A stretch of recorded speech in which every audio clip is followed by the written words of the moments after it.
So welcome, Jonathan, and this is the final stage in the SMILE PH method, where we talk about your philosophical sense. And by that is meant various aspects, but mostly two, which is your worldview. How do you begin to explain to yourself why the world is what it is? Hmm. But also, how do you go about in life by having this sort of meta reflection about your actions.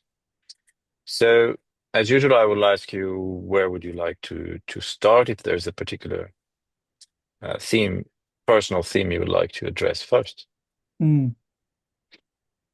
So what if we started with because I think the conscious construction of my worldview started when I turned 15, which is well, actually, it was about a year and a half earlier than that. I was 13, 1988, when my best friend's mother, who was our maths teacher, um, was was killed at our school. It was one of the first of the school shootings in the United States, which is of course an epidemic, and it's horrible. We spend hours talking about that, but this was on December 16th, 1988, and we were it was a small Christian school, and my math teacher, my best friend's mom, was killed, and another teacher was mortally wounded, and we were all right there because it was small, and we all experienced it. So I think um I had a kind of sharp entree into some existential givens when it came to that experience. A year and a half later, my own father died at 46 years old of cancer related illness, and a surgery from which he didn't recover. So I think that it was then, right, that I started asking questions about existence, the meaning of existence, and what does it mean to experience loss and, of course, grief. And I think I that influenced my understanding of existence's contingencies and my responsibility to create meaning in the face of loss rather than to discover it. So I think I became an existentialist when I was 15. I just didn't know it. All right. And you did mention in our introductory session that these two um, very unrelated and yet temporally close deaths, I remember your sentence, you said they determined perhaps the entirety of my uh, choices in life, or at least the most important ones. So you did use the term contingency. Uh, could you be more precise? Um, I mean, I understand that this might mean something like the fact that um, the the unpredictable might strike us in existential matters.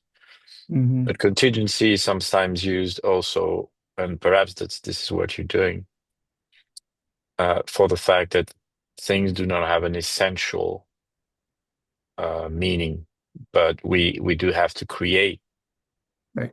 that meaning even in the face of events that must have been for you at that age, if not terrifying, really uh, shaking the very perhaps your will to live. Mm. Yeah, I think I am using the word in the sense that you highlighted there. Contingent, of course, in relationship to necessity. That I am, you know, I sense that you know my existence is not necessary, and I have this, I would say, this sense of life and being alive in it as a gift, and I think that it comes with freedom. It comes with isolation. It comes with a feeling of, questions in any way of meaning, and it comes with the reality of death at the Mm, end of it. And so, I think that this idea of creating rather than discovering meaning, looking internally rather than externally for some sense of purpose, and meaning, and then realizing that with the freedom to live comes great responsibility to create a life that has meaning. And of course, the question is, in whose eyes, by what terms, and in whose understanding. And I think that first and foremost, that has to be mine. So I think that my worldview has been and is evolving through direct confrontation with some of these existential givens. mm, Um, Moving into later adulthood, um, where I moved from the uh, the religious uh, moorings of my childhood, and deciding based on my own critical thought, research, and reflection, that I don't actually see the world working that way, relative to theism. And so I've moved, away from that pole as well, which, helps me understand that, um, while there's this call to critical thinking, um, and I think it has to be held in tension with experiential wisdom. I don't think of just philosophical concepts uh, outside of lived experience. I try to live through their practical implications. And so experiencing death early, and I wasn't one of those who reactively opposed religion because my dad died or because we were all victims of a shooting, or it wasn't that at all. In fact, maybe it was the opposite. I think maybe we all were taught that that's when we cling to faith and matters of faith. Um, but having reflected on that for decades, and having done a lot of academic research in the field of religious study and theology and philosophy of religion, I've just come to a different place, and I'm absolutely at peace with mm, that. Um, so relative to my worldview, when it comes to meaning, my position is that meaning is not discovered; it's created. Um, my core motivations, and you encouraged me, and I'm thankful for this, to create a Pythagorean tetractys for myself, um, where I'm coming to see the role of wisdom in relationship to joy, and purpose in relationship to my own truths, and what being and belonging and unity might look like in relationship to all of that. So when it comes to core motivations and personal sense of purpose and mission, I feel like obviously this is all evolving, but mm. that's where I'm thinking. My ethical commitments have to do with authenticity and responsibility, and meaning creation. Having moved from a position of religious certainty to embracing a philosophy of uncertainty, or a lack of certitude, I've committed to um, developing a strong sense of self and trying to help Mm. others, not out of some kind of top-down hierarchical, needs-based way, but because to me it's authentic, and it's what I would want for myself from someone else. So it makes sense for me to do that with others. Right. Um, and then finally, I think I'm trying to align my personal experiences with my philosophical thinking and professional practice, so that I can create that harmony unity, being and becoming, Mm, that fourth tier of the tetractys, where I feel whole, wholeheartedness. There's a, I think he's a Benedictine, David Steindl-Rast, mm, when in conversation with the poet David White, who was going through an existential crisis, a loss of meaning. He was exhausted, and David Steindl-Rast said, "The antidote to exhaustion is never rest; it is wholeheartedness." So I've been pursuing what wholeheartedness might look like for me, mhm, and developing a worldview that's ever evolving, but that is accurately reflective of where I am philosophically. I think is leading me to a place of greater wholeheartedness. mm. You did share with me a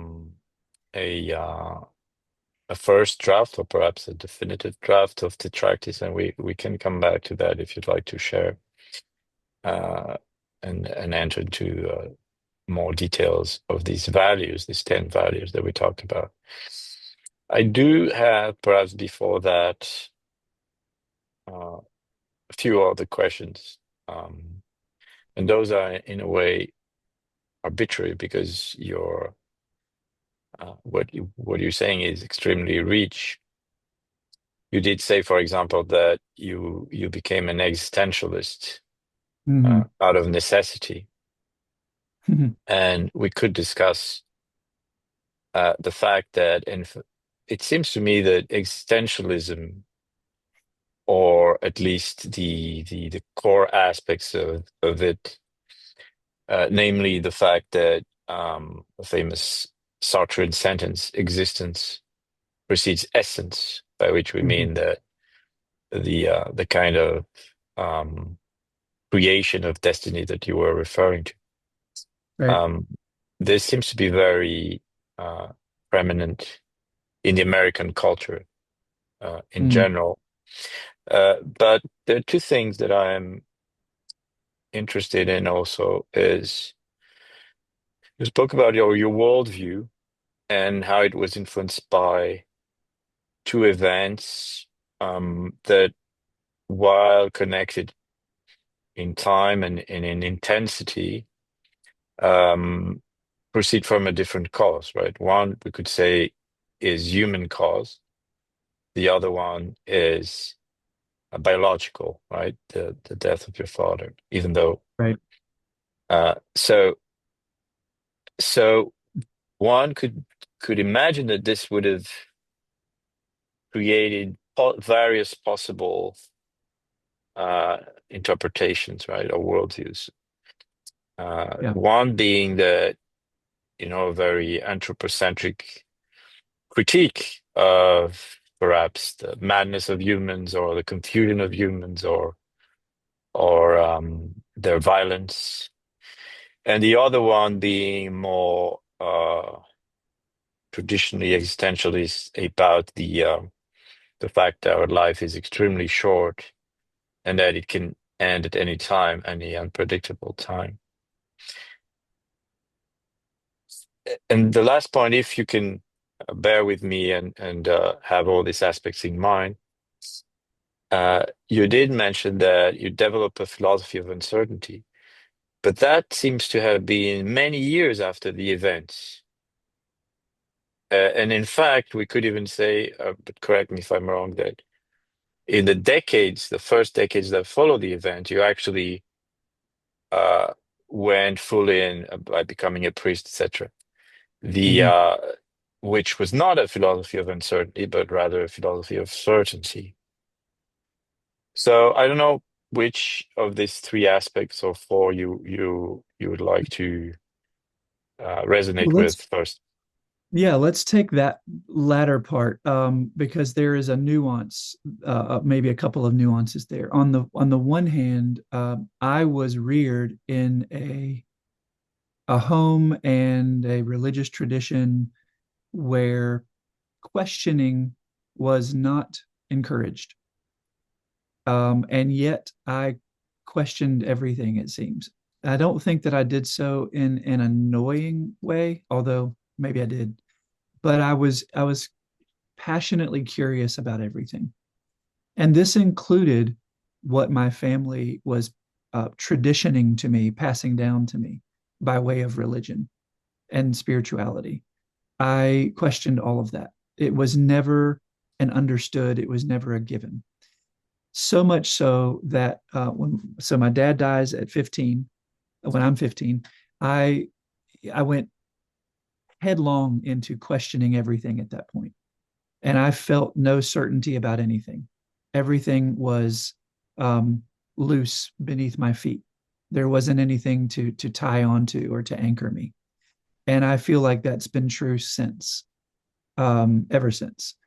When I spoke with my childhood priest about going off to this particular university where I was going to study, um, basically he said that I would become someone who wouldn't fit into the mold of that church and its life and mission anymore. If I went off to ask questions that I shouldn't be asking. In undergraduate studies, I pursued with rigor this passionate curiosity, asking questions of everything. Ended up becoming an ordained minister in the Presbyterian Church USA, and went on to do a couple of master's degrees and had a 20-year career, almost 20-year career in pastoring congregations. However, along with some others in my tradition, certainty was never a part of my milieu. I did not enter into that with certainty at all. Certitudes were kind of anathema. My closest colleagues and I, a couple of my professors, Walter Brueggemann being one, Old Testament professor who's written a lot about religious certitudes and how problematic they can be, they were highly influential for me, and I realized it was okay to do this work of um, this kind of professional religious work, and not have everything nailed down, because as a child, nothing was ever nailed down. So I kind of grew up academically and intellectually knowing that there isn't much to tie down to, and so I'm going to do the thinking, and I'm going to do the writing, and I'm going to do the degrees, and I'm going to be alongside people for whom also there are few things to tie down to. So I would push back gently and respectfully on this notion that being in a religious profession equals a life of certainty, because I feel Mhm. like I lived the antithesis to that. When I allowed myself to really delve into, um, thinking about that, is when I began to kind of grow away from theism.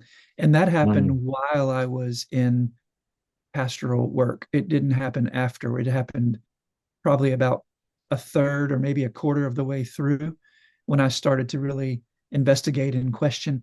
But this was where I was. This was what I did. This is how I was known, and this is how I made my living. And so it took me a while to be able to, um, learn and cultivate, and then finally be credentialed to do the next thing, which is what I had always wanted to do. And that's where I was able to, and when I was able to finally live into that full bodied understanding of myself as a non-resistant non-believer, in a way that I wouldn't be offensive to people or radically inauthentic, or would hurt people, who were coming to me with for religious guidance when I was thinking a completely different thing. So my journey of authenticity took me to where I'm doing something completely different now for the last 11, 12 years. Um, but um, but I would say that I did I'm doing both works as authentically as I can, trying to be as honest with myself and others as I can about how I think. But certainty has, unfortunately or fortunately, has never really been a part of it for me. Mm. Right. I understand now. We could say that you went from being uncertain of certainty to being certain of uncertainty, Beautiful. right? Yeah, exactly. And you mentioned authenticity, which is actually an existentialist concept, more on the side Yeah. of Heidegger this time. Right. Remember last time we talked about authoricity as being the triangle of authenticity, authority, and authorship. Mhm. Where would you put, so imagine there's this triangle, and provided that we understand what this mean, uh, and please, I'd like to know what you mean by authenticity. Mhm. But if it were a triangle of authority with authenticity on one side, on one angle, authority on the other, an authorship, right? So authorship could be connected to your mention of the creation of values as opposed as the inheritance. Um, uh, so the fact that we need to build on this contingency that you mentioned. Uh, Authenticity, I'd like you to define since you used the term, and authority would be the command that we have on our self and our environment. So, what about Right. authenticity? Mhm. Okay, so define it first. Um, okay, so authenticity is, I see it as a framework, which is more than being true to oneself. But to me, it involves and represents um, an active engagement with these fundamental conditions of our existence. It means for me consciously confronting and then working with Mhm. existential givens rather than avoiding them. I grew up where those givens were not talked about. They were taboo. And what wasn't talked about became hidden and became shameful. And that was true not only of death and freedom and meaning and isolation, but it was true of money. It was true of sex. It was true of power, things that we shouldn't talk about. So authenticity for me, and I'm seeing this now from my transition from being a professional religious leader to now this more kind of existential, philosophical psychotherapist. Authenticity seems to involve was it Sartre who calls it facing the abyss, um, recognizing that there's no predetermined meaning or essence, and taking responsibility for meaning creation in the absence of that, which is not about acceptance as much as it about engaging and remaining aware of the constructed nature of my meaning creation. Um, so that refers back to that to practice that I'm working on, Mm, suggesting that authenticity is tied to the pursuit of wisdom for me.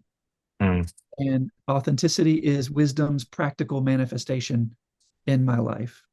mm, Um, so that Heideggerian concept of authentic existence, not just being, but consciously becoming through engagement with all of existence. I mm, remember saying as a teenager, people were talking about in my high school about avoidance and denial mm, and not wanting to talk about hard things. And I remember thinking to myself and finally saying, I feel like life is where I feel like I'm strapped to the front end of a freight train, and I don't know what's in the tracks. I don't know if it's clear, or I don't know if we're going to hit a wall, but whatever it is, I want to experience and I want to feel and I want to think about all of it.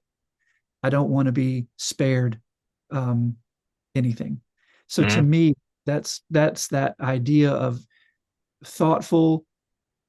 I would like to think one day it could become courageous engagement with all of existence, holding nothing back. mm, Uh, so conscious acceptance of my freedom and responsibility and meaning creation, trying to integrate how I think and what my lived experience is, recognizing that there are tensions in being and becoming, and you and I have talked about that before, and I'm really kind of thinking through and working through that, mm. and then engaging rather than avoiding Right. existential anxiety. To me, this is what I mean when I use the word authenticity. Hmm. Right. And it's interesting that there are uh, two themes that are very close to each other, represented, as you mentioned them, by Sartre and Heidegger. But they are slightly different. So for Sartre, this abyss or nothingness Yes. is ultimately very actually close to what I call the Creel. So it's potential, it's Right. ultimate possibility. Right. And it's not completely different in Heidegger, who insists on a life that indeed is not made of denial and entertainment, right? As this superficial refuge in entertainment to Right. avoid the anxiety.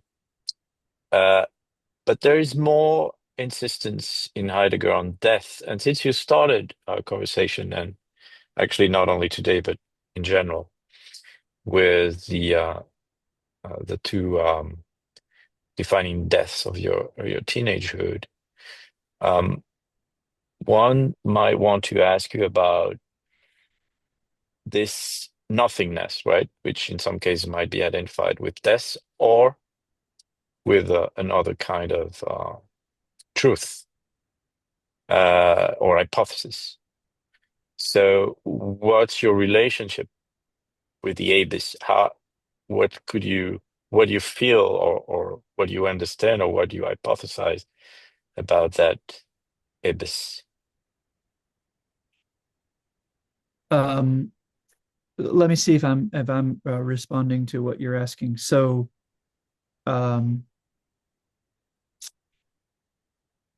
I like what you were how you were bringing the abyss concept of Sartre into this Heidegger notion of non-denial and full engagement. I don't see nothingness as meaning emptiness or absence. I think you were just referring to this idea of creel, this dynamic concept that creates space for possibility and meaning creation. Um, it's negative space maybe, openness, potential space. Hmm. Um, so I feel like I have encountered nothingness in that way. Hmm. Nothingness to me is a positive. Right. It is not a source of anxiety. It is a source of liberation for me. Hmm. In the same way that contemplating the granular tininess of my existence when compared to the largesse of the ever expanding universe does Hmm. not cause me dread. It causes me feelings of freedom, Hmm. and almost relief. Um, so nothingness for me, I kind of see it from a couple of different directions. I've read by Parker Palmer, an American Quaker author who's written about his own battles with depression and Hmm. how he feels like depression is an abyss of sorts, but depression becomes this concerned companion who pushes one down so far until finally they're at the bottom. And then from there, there's a place to stand and to begin to climb one's way out. And so he Hmm. sees potential and possibility even Right. in depression, right? So the ground of freedom, I guess, is how I would talk about that. It's the Hmm. gap between what is Right. and what could be, right? Hmm. So this idea of being and becoming for me speaks to that. The space of nothingness between what is current and what is potential enables an authentic choice Hmm. for me. Right. Also, there's this absence of predetermined meaning. Rather than, I don't see this as nihilistic. I think it's my framework suggests this absence as a necessary condition for creating, for maybe to your point, authoring um, Hmm. authentic meaning. Um, Hmm. so nothingness isn't a void. It's this kind of fertile ground where wisdom can cultivate joy, and it's Hmm. where possibility lies. And I'm trying to become friends with that Hmm. shadowy land, of nothingness. Hmm. I think in my practice, that's a crucial place where clients face their own existential anxiety or dread. And so rather than seeing it as something I need to fear or fill up, it becomes the condition that allows for authentic meaning Mm. creation. I don't know if I'm answering your question, but No, I you think, you are perfectly, and as you were just talking, I just opened the file that you sent me with your tetractys. So would you like to go into this, or some aspects of it? yeah, I'd like to. I use the word perfect, meaning complete, but I know that it's a working, living thing. But I so appreciate your encouragement to this work, and I'd like to have something that I can play with that feels philosophically um, rigorous enough and honest enough. So yeah, it'd be Mm. helpful if we could work it a little bit. Right. So remember that of course you remember, but on top of your triangle, there's this idea of wisdom, right? Which we discussed while discussing your sense of purpose, wisdom for all. Yes. And I wanted to know if this wisdom was a consequence of the world being not empty, right? Because you just said, well, no, it's a set of potentials, but they might not necessarily have a direction or a meaning. Right. And so wisdom would be the probably human, at least as long as we do not meet aliens with who would engage in philosophical health. So a human decision and act in progress to create the most compossible meaning out of this creative chaos. Am I modifying your thoughts, or am I expressing them more or less close to what you imagine? Yeah, the latter. You're expressing them. Yeah. Right. So in a way, freedom as the utmost degree of freedom. Can you say that again? I'm sorry, it kind of glitched for me on my end. Right, right. So freedom as wisdom as an expression of our freedom to give meaning, right? Right, The right. Yep. right. So what does this entail? Is there a notion of responsibility here in the sense that uh, since we are since we are talking about existentialism and nothingness, we know the famous quote by Dostoevsky: "If God is dead, everything is allowed." So there would be a reading of this contingency that would be uh, very individualistic, right? Well, Right. uh, if the ultimate ground of becoming is this creative chaos, or what Schumpeter called creative destruction, right?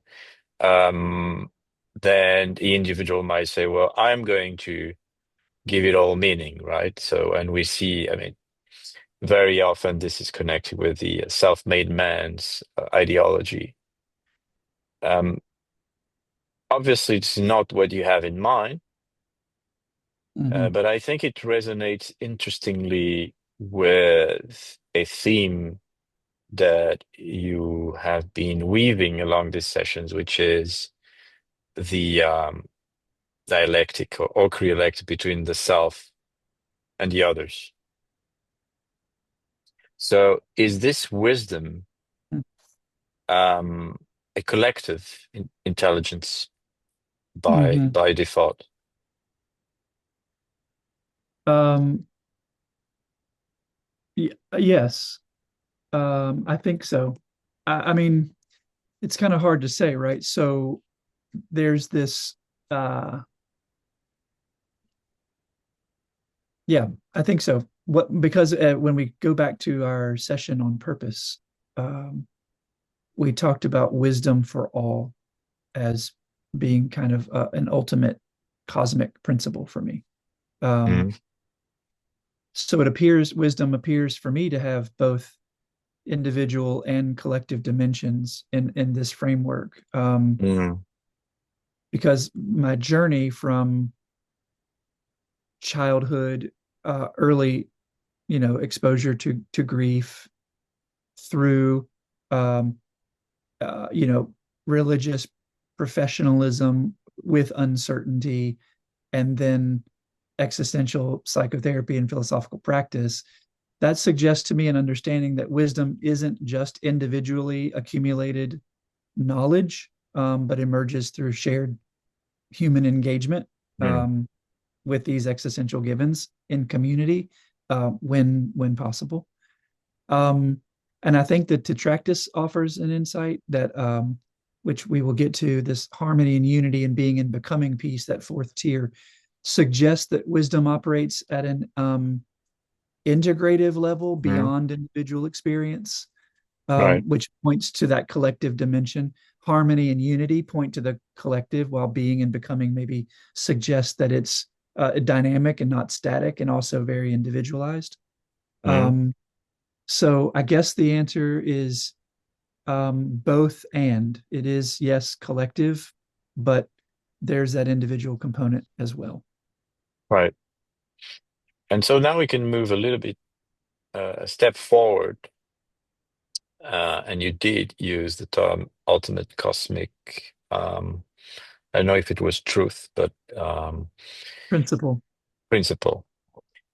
Yeah, I And think I got that and you from did you. say right, exactly, Yeah. because the idea is that uh, the this last two senses, the sense of purpose and the philosophical sense, are very much connected in the sense that the worldview that is behind the philosophical sense is one that describes the universe as we believe it is um, justified to become according to a given either uh, uh, biological principle, philosophical principle, logical principle. So it is very much self-transcendent. That's what the worldview stands, right? Right. So the worldview is not only a collective stance in the sense of humanity, but uh, a collective sense in the sense, as you mentioned it very well, everything that there is. So that's the ambitious challenge of this last philosophical sense, this last element, is that uh, I am asking you to start having an idea of uh, what is the universal cosmic principle, of course, according to you, something that might be a leap of faith, something that Yeah. might be corroborated by science, whether it's quantum physics or biology, etc. But if Mm-hmm. you say to me the ultimate cosmic principle is wisdom for all, uh, if we transpose that into the kind of rules of the game that we just stated, it means that this is what the universe is doing. The universe is wisdoming, if we might use this neologism, which is a very Yeah. strong statement. And I'm not saying it's false or true. I'm just saying that it is a strong statement because this means that even beyond the planet Earth, it's not that in that case, it's not that our human response to contingency is wisdom. It would Mm-hmm. be that, well, even if we sit in front of Netflix 24 hours a day, in the meantime, the universe is slowly progressing towards wisdom. And this is not new. Some thinkers that have proposed this. So I'm thinking about Teilhard de Chardin, for example, Yeah, uh, right, with this idea of the noosphere. exactly. Is that what you have in mind? That is exactly what I have in mind. Yeah. And but I don't purport to know enough to be able to think about this as clearly yet as I know I want to. But I do think that the universe, the cosmos, as a first principle, wisdoming, to use your neologism, is representative of my suggestion that the universal principle is not a static truth, but is a dynamic process with continuous interplay um, between being and becoming, between individual existence and collective thinking, between freedom and meaning creation, between truth and its manifestation in the processes of purpose making. So it works for me to say that wisdom, wisdom for all, is the universal cosmic principle. Mhm. I Right. don't I don't think of that as like a transcendent truth, but as like a Hmm. fundamental condition of existence. That Okay, and there's I can see, Yeah, go ahead. Go ahead. I'm sorry. I can see your qualification in the sense that if the universe is wise, part of this wisdom is to include spaces of contingency and nothingness, such that uh, the sort of attraction that they create or lack or Yes. you know Yes. well of potential is Yes. induces of more wisdom as a dynamic Right. engine, which in physics um, could equate the dialectics of entropy and negentropy, right? Or Yes. sometimes what I call the creal and the one, or what the Greeks call the multiple and the one. So as two opposite Right. tendencies of the universe, the multiplicity of potential and logically by the fact that there is one multiplicity, then a tendency to unification, which one could say is it's the beginning of meaning when you want to unify. Yes. That's Mhm. Go ahead. Please. Well, yes, I just wanted to capitalize on that and say a wholehearted yes to that. The universal principle then becomes not a governing law. It becomes the possibility of creation and transformation, and that's why I think it creates a space, to your point, where wisdom, for us anyway, cultivates joy. That's why I think that works for me. Mm, wonderful. That's I think for this session, a good point uh, on which we can reflect for the last session. So the SMILE method, as you know, has 6 elements, but 8 sessions, an introduction and a conclusion. So in our conclusive session, we'll examine how, from this philosophical sense and your sense of purpose, we will perhaps create a strategy for action Mm, for the years to come. Thank you. exciting. Thank you, Lewis.